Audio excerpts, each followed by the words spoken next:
Good afternoon, my fellow sons and daughters of liberty of the world. Welcome to another segment of walking on the Ryerson Station. I said it. I knew it. I was going to do it, but I don't care. I'll leave it in there. On the Route 21 warpath. There I was thinking ahead of myself.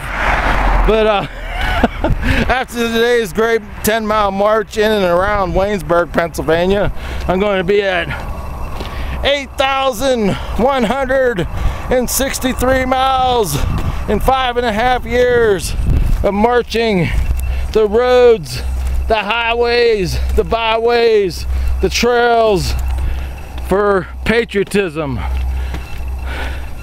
and freedom that our brave soldiers have fought and died for since the beginning of this great country, which I call the Castle Freedom, the great ship of liberty, which is now sinking because of this treason, this traitorous presidential administration. And I usually don't call him president because he's not my president. He's never been my president. And I knew what he was when he was running, because I know the truth, my friends. It's really sad that a lot of you guys have been misled by the half truth of everything. A lot of you guys who, you know, like me, I'm a hard-working American. That's why I'm here in Waynesburg today, and I've been lucky and blessed to do all my reports to you from down where I live for the first time in 5.5 years, all of last year, because I had all kinds of odd jobs around there, and plus you guys know I'm the greatest DJ in the world, the TNT music explosion. But yeah, I knew the truth, what we were getting, because that's all I do.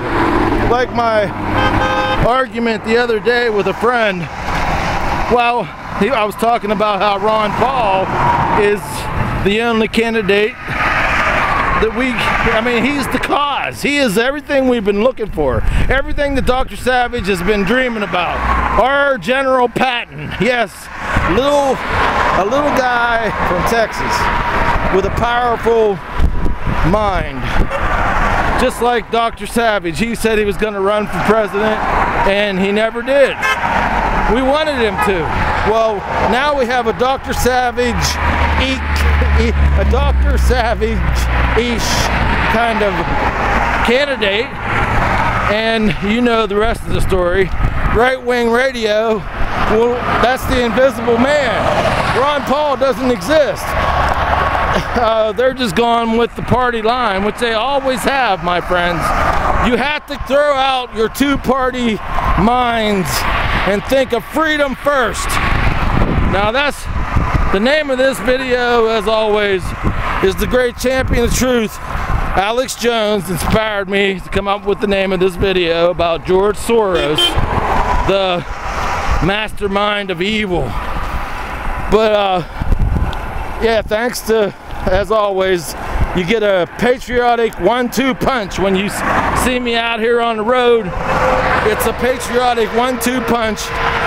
Like I introduce you to the show, and then you see the second part of the show after the commercial, like the TV days of old, like with the shows like the Twilight Zone and Night Gallery, and in the 80s they had a show called The Hitchhiker, which I kind of relate to since I walk the roads, the highways, the byways, and very proud to be a Johnny Appleseed for patriotism. Every time someone sees me, I plant a seed in their brain for patriotism. I call myself a inspirational, patriotic thought leader.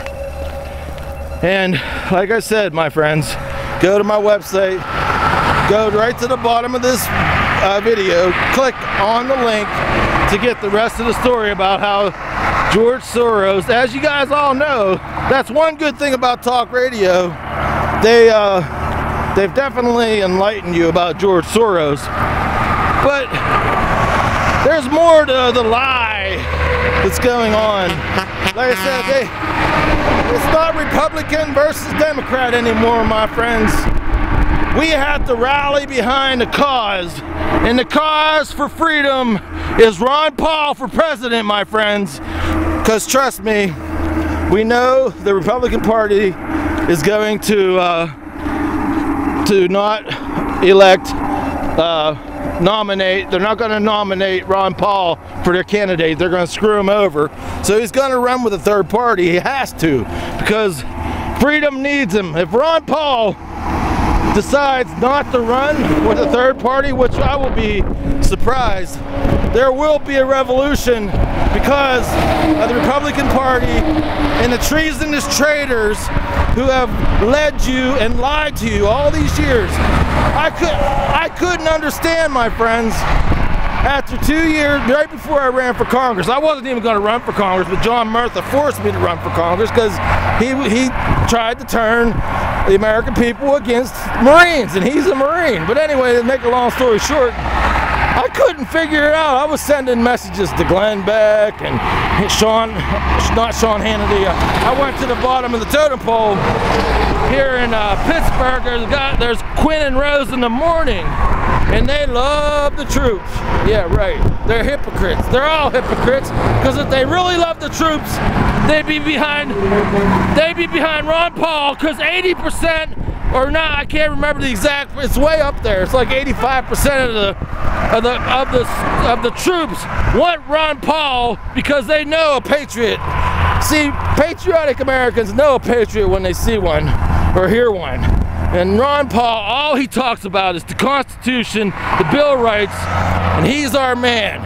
And talk radio, like I said, they were treasonous back then. Now I can see it looking back, because they wouldn't have me on the show as a guest. And they wouldn't even talk to me. Television, mainstream television has never touched this story. A patriot walking 8,163 miles in 5.5 years. I mean, this is headline news, man.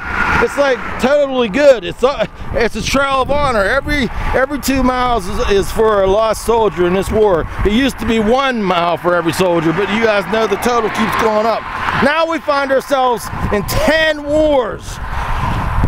Wake up, my friends. Pass my videos around. Go watch the part 2 of this great blog on my website with Alex Jones talking about George Soros, mastermind of evil.